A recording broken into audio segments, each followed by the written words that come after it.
Gracias. Buenas tardes nuevamente. Bien, ahora la idea es, aprovechando las reflexiones que hemos venido escuchando a lo largo de este día, revisar algunos de los puntos que el Instituto ha venido también abordando desde su creación, con miras hacia la creación de una política integral que, como bien decía el doctor Mendoza, nos hace tanta falta, y que pueda incluso, pues, quizás rebasar nuestras fronteras. De hecho, hay una profunda reflexión en este momento alrededor del tema al interior de la Organización Mundial de la Salud, y el próximo reporte que se publicará a finales de este año lleva un enfoque realmente, creo yo, en buena medida novedoso, y que mucho nos va a ayudar a avanzar no solo en la conceptualización, sino en la puesta en marcha de muchas de las acciones que hoy, de las cuales hemos sido testigos el día de hoy. No quiero detenerme mucho en este esquema, que es muy complejo. Es un esquema de marco lógico que hemos venido construyendo al interior del Instituto, que nos permite ya identificar muchos de los elementos que hacen que el Sistema Nacional de Salud no responda ni con efectividad ni con eficiencia a las necesidades de salud de una población envejecida que se caracteriza por multimorbilidad, con predominio de enfermedades crónicas que generan discapacidad y dependencia. Y sabemos también que, como consecuencia, la esperanza de vida al nacer crece en México a una menor velocidad y con una brecha creciente con respecto a la esperanza de vida saludable. Podríamos entrar en detalle respecto a los determinantes, pero han venido siendo discutidos realmente a lo largo de la mañana. Aquí la mayor amenaza que enfrentamos es la de una posible expansión de la morbilidad en los años por venir, conforme la población en edad media de la vida, que tiene el peor perfil de salud de la historia en nuestro país, vaya generando más precozmente una condición de discapacidad y dependencia, y eventualmente mala calidad de vida. ¿Cómo responder a este reto? El resumen del contexto puede ser muy breve. Ahí tenemos los 4 puntos clave, pero creo que hoy nos queda claro que este concepto está adquiriendo un valor crítico, el concepto de fragilidad y el abordaje de la misma, y que hoy se nos han presentado 2 estrategias: una estrategia de selección por riesgo y otra de un abordaje comunitario de salud pública, y ciertamente yo coincido con el doctor Shinkai en que probablemente lo más sabio es un abordaje simultáneo, a la vez un abordaje desde una política global hacia el conjunto de la población, pero focalizando acciones específicas estratificadas por nivel de riesgo. Y probablemente la combinación de ambos enfoques sea lo más sano. Y ciertamente desde las ciencias sociales tenemos que aproximarnos también a la comprensión de un fenómeno que, como ya decía yo por la mañana, no debe de ser 100% medicalizado. Tenemos enfrente el reto de promover un envejecimiento no solo exitoso, sino vital. Un envejecimiento exitoso que tenga sentido, y probablemente el concepto de envejecimiento exitoso ya ha quedado atrás. No es eso lo que perseguimos. Un envejecimiento sano, activo, con vitalidad, aún en condición de discapacidad. Sabemos que es posible. No es una condición necesaria el estar perfectamente sano para poder envejecer con vitalidad. Sabemos que somos capaces de prevenir o de diferir la incidencia de la discapacidad. Hemos visto un ejemplo muy claro en la intervención que nos ha sido presentada el día de hoy en el Japón. Sabemos que es posible disminuir la probabilidad de ser institucionalizados. Sabemos que es posible preservar la capacidad funcional hasta por un decenio más de lo que solía ser en el pasado. Lo estamos viendo, ya está sucediendo, nadie nos está contando historias. Y sabemos también que podemos aprender a cuidar mejor de los ancianos discapacitados, manteniendo el soporte de los vínculos y la estructura familiar. México se encuentra en una coyuntura extraordinaria, en donde contamos aún con un capital social desde ese punto de vista muy importante, que países en etapas más avanzadas del cambio demográfico ya están batallando para rescatar en términos de estructura familiar y de relaciones sociales en el nivel comunitario. Y eso es algo que definitivamente tenemos que encontrar una fórmula para seguir promoviendo, para promover el sostenimiento y el crecimiento de las transferencias intergeneracionales y la solidaridad.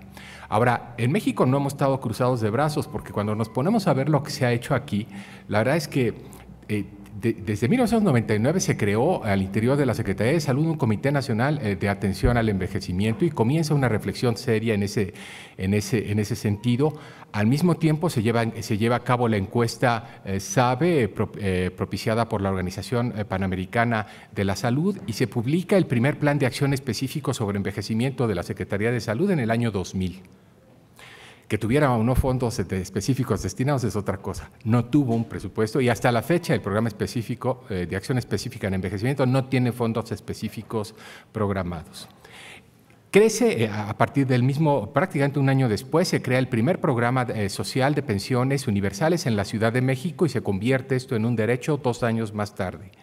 10 años después, el país entero se beneficia de un programa de micropensiones sociales para todos los mayores de 65 años. Inicia la encuesta nacional sobre el envejecimiento en México, se publica la Ley de los Derechos del Adulto Mayor, se crea en 2004 el Sistema Nacional de Protección Social en Salud, que se crea el programa de 70 y más en el 2007.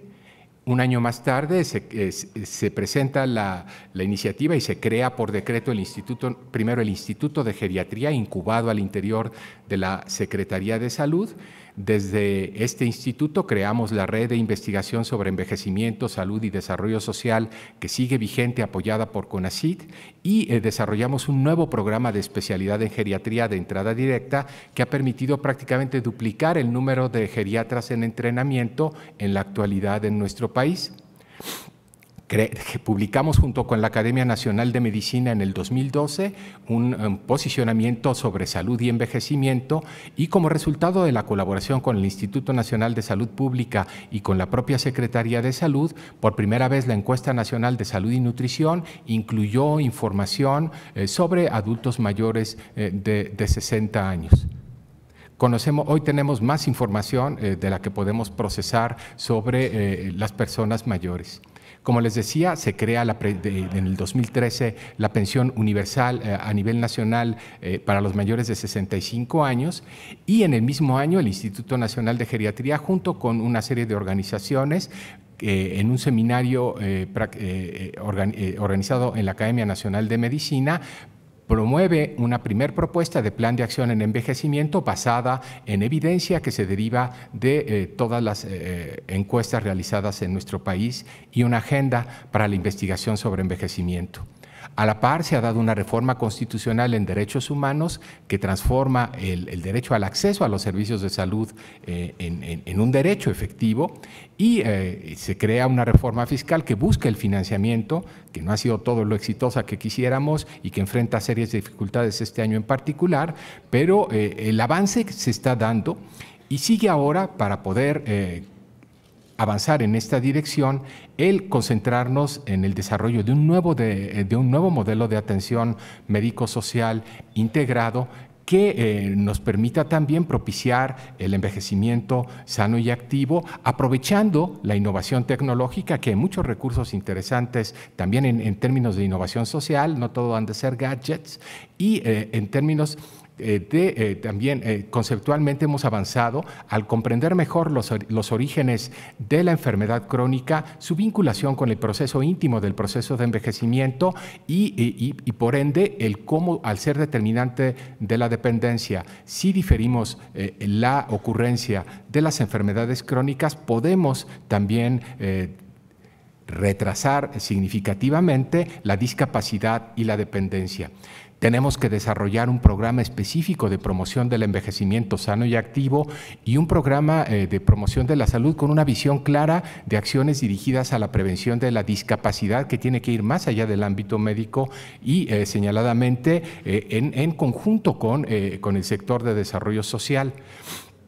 A la par, tenemos que cuidar de los que ya están discapacitados y tienen necesidad de apoyo y es necesario desarrollar sistemas que permitan en el nivel comunitario apoyar a las familias que cuidan de ellos en la actualidad y desarrollar en paralelo un sistema de cuidados a largo plazo del cual adolecemos que preferentemente hubiera de asentarse en el nivel comunitario. Queda toda una tarea en ese sentido de innovación, puesto que, como no sea en Finlandia, no hay muchos ejemplos exitosos al respecto. Y desde luego nos toca, desde el Instituto, el promover la coordinación y la participación intersectorial y, desde luego, el fortalecer la investigación que nos permita seguir avanzando a este respecto. Tenemos pues que desarrollar un nuevo modelo de atención y hoy nos queda claro que tenemos que incidir sobre todo desde la prevención, que tenemos que avanzar en la mejora de la calidad de los servicios, en la integración funcional y ya no digamos nada más del sistema de salud, sino de los servicios sociales, que a final de cuentas son los que nos permiten cerrar la brecha de la desventaja y tener un impacto de mayor cuantía en la evolución del envejecer de nuestra población, para eventualmente aplicar esto a través de la universalización del sistema al conjunto de la población. En términos de prevención, creo que ya tenemos que comenzar a pensar desde la visión de Bob Butler en cuanto a lo que nos han dado los dividendos de la longevidad. Hoy en día entendemos que si seguimos profundizando en la investigación y en la comprensión de los mecanismos íntimos que gobiernan el proceso de envejecimiento, podemos abordar desde esa trinchera la prevención de la enfermedad crónica en su conjunto, más que enfermedad por enfermedad. Ganaremos mucho más entendiendo el proceso y abordándolo de una manera global que como hasta ahora lo hemos venido haciendo. Y se nos abren ya las posibilidades de intervenir para modificar estos procesos biológicos. Pero esto ha de ocurrir con una perspectiva cada vez más clara de curso de vida. Esta imagen propuesta por Ilona Kickbush y Alex Kalache hace ya casi 20 años sigue siendo absolutamente vigente y es esta la visión que tenemos que tener pero muy clara. En cuanto al modelo de atención, básicamente dos alternativas. O seguimos con más de lo mismo o de plano tenemos que cambiar nuestro enfoque. ¿Y cómo podemos tener un enfoque, bueno, más de lo mismo? Sabemos que nunca va a alcanzar la infraestructura, que nunca van a alcanzar los recursos, que estamos rezagados, que no podemos desde este sistema abordar la enfermedad crónica no transmisible, que nuestros recursos humanos no están suficientemente preparados y que además esto ocurre en un contexto de creciente desigualdad. Tenemos pues que pensar diferente y considerar algunos elementos básicos que ya están a la vista. Primero, una estratificación por riesgo. Eso es necesario, porque no vamos a poder abordar al conjunto de la población de manera sincrónica.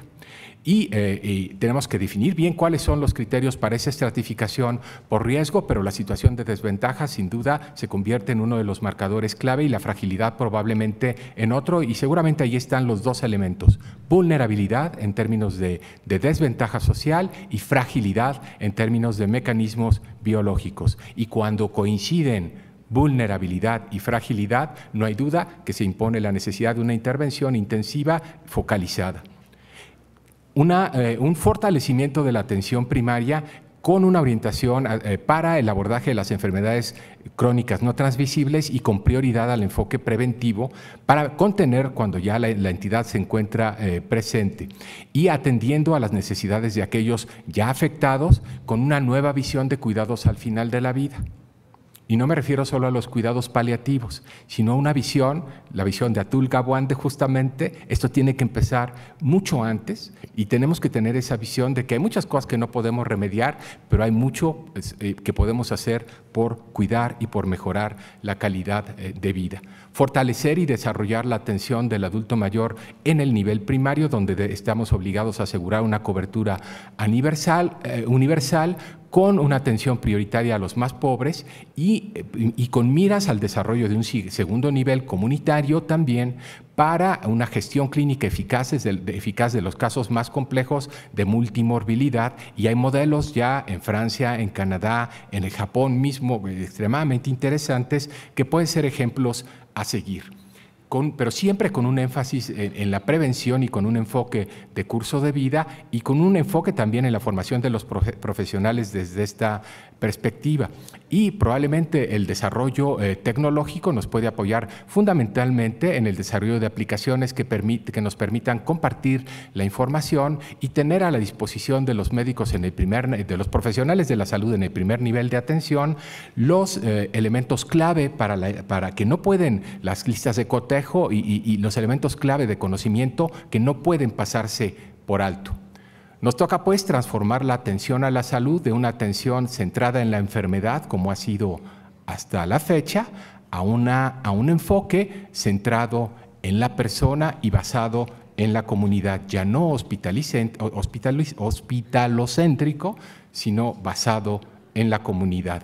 Y con una continuidad de cuidados que no pase abruptamente de los cuidados potencialmente curativos a la atención paliativa, sino en una transición gradual a lo largo, probablemente no de meses ni de semanas, sino de años, en los últimos años de la vida, que han de ser abordados de una manera distinta para el cuidado de la salud.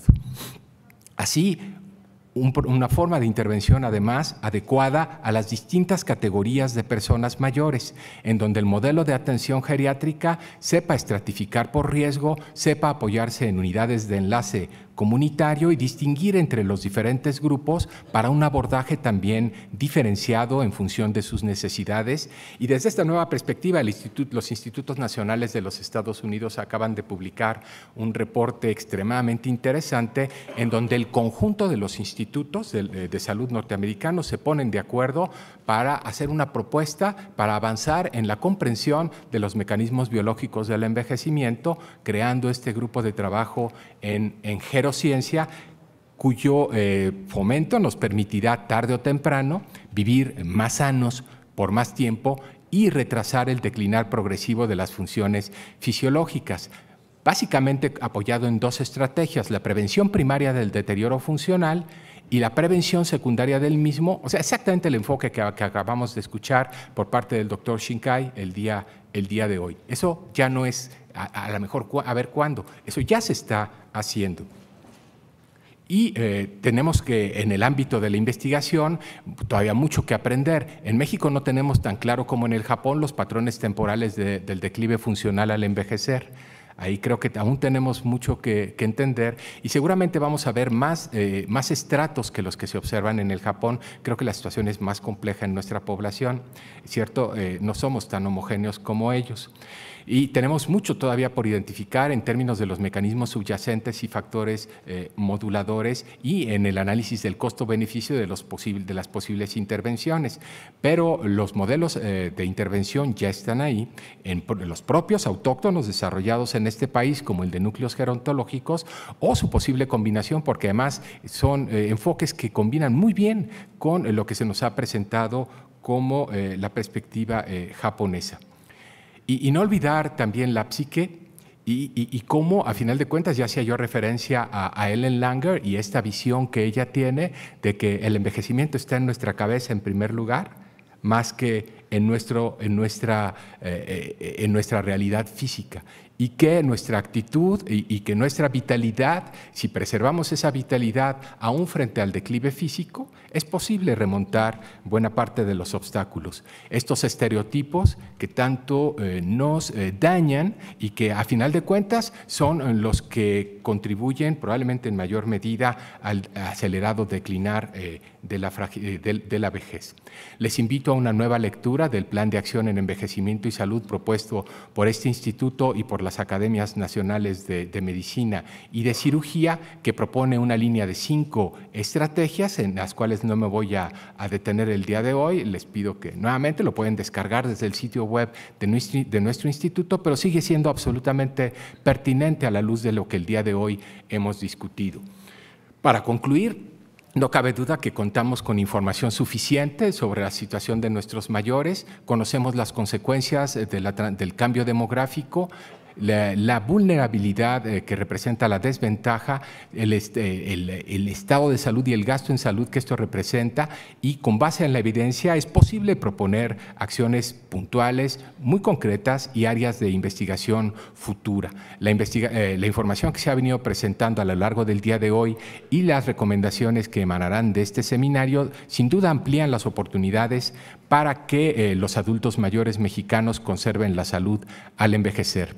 Pero tenemos que poner en marcha programas efectivos de promoción, servicios de prevención y diagnóstico oportuno en el ámbito de la atención primaria, y realmente ahí hay una tarea muy, muy grande aún por delante. Y en paralelo, tenemos que avanzar en el desarrollo de un sistema de cuidados a largo plazo virtualmente inexistente en este país y servicios especializados para atender la dependencia y limitar sus consecuencias. También hay retos para la agenda legislativa. En términos de normatividad, hay indudablemente mucho por hacer que nos pueda ayudar también a promover la coordinación intersectorial entre los sectores de salud y de desarrollo social. Y probablemente hasta ahora hemos venido, y de hecho en el Congreso hay una comisión de grupos vulnerables, hemos venido abordando a la vejez desde esa perspectiva. ¿Es esa la forma de abordarla? ¿Es realmente un problema de vulnerabilidad? Es una etapa de la vida como cualquier otra. Es una etapa que merece una atención muy particular, pero no es un enfoque más de grupo prioritario que de grupo vulnerable el que debiéramos adoptar. Y así como ahora hemos aprendido a integrar la perspectiva de género de manera transversal en todas las políticas, no estaremos llegando al momento en que hayamos de introducir también una perspectiva de edad en todas las políticas, considerando estos cambios que se dan a lo largo del curso de la vida y cómo afectan las necesidades y las posibilidades de interacción de todos nosotros. A lo mejor podemos ya también, a partir de, y tratando de ser muy puntuales, comenzar a diseminar algunas ideas de la manera más amplia posible. Ya sabemos que la actividad física y la alimentación tienen un rol determinante, pero igualmente lo tiene la salud financiera. Y ahí en nuestro país es difícil hablar de salud financiera cuando la mitad de la población vive por debajo del umbral de la pobreza, pero estamos dando los primeros pasos a través de las micropensiones y del acceso al Sistema Nacional de Salud para avanzar en ese sentido. Es claro, y todos lo sabemos, no hay duda ya del impacto que sobre la esperanza de vida y sobre la salud tiene el tabaco. Hay mucha discusión alrededor del alcohol, pero cada vez se acumula más evidencia de que el consumo moderado es lo razonable, pero es riesgoso decirlo, en un entorno como el que vivimos en la actualidad, donde está creciendo desmesuradamente el consumo, sobre todo entre los adolescentes en nuestro país, es difícil manejar esta información. Pero si ustedes ven de la encuesta nacional de ahorro que se publicó del año pasado, la falta de conciencia que hay en la población acerca de que algún día vamos a envejecer y de que alguien nos va a tener que mantener si nosotros no lo prevemos. Es impresionante la desinformación y la falta de conciencia a este respecto, y ahí no cabe duda que hay mucho que hacer. y tendríamos que pensar también en cómo adaptar nuestro entorno inmediato para las necesidades que la discapacidad habrá de generar y cómo responder a la enfermedad informándonos también, tanto para prevenirla como para responder a ella cuando se presenta. Y tenemos que hablar de ello. Todo el tiempo hablamos de la vejez, pero no necesariamente en una forma proactiva, tratando de aprender de ella. Más allá de las bromas, tendríamos que compartir también nuestras experiencias positivas y prepararnos para una etapa más de crecimiento a lo largo de nuestro retiro. En fin, algunas ideas ahí para la reflexión. Ciertamente no he sido exhaustivo, ciertamente no he recogido todas las ideas que han sido transmitidas el día de hoy, pero afortunadamente para esto tenemos el registro de la filmación de la jornada en su totalidad y estaremos trabajando en una síntesis que presentaremos a la consideración de quienes hoy nos han hecho el honor de acompañarnos para publicar conjuntamente un reporte que podamos diseminar y compartir con toda la comunidad. Muchas gracias por su atención.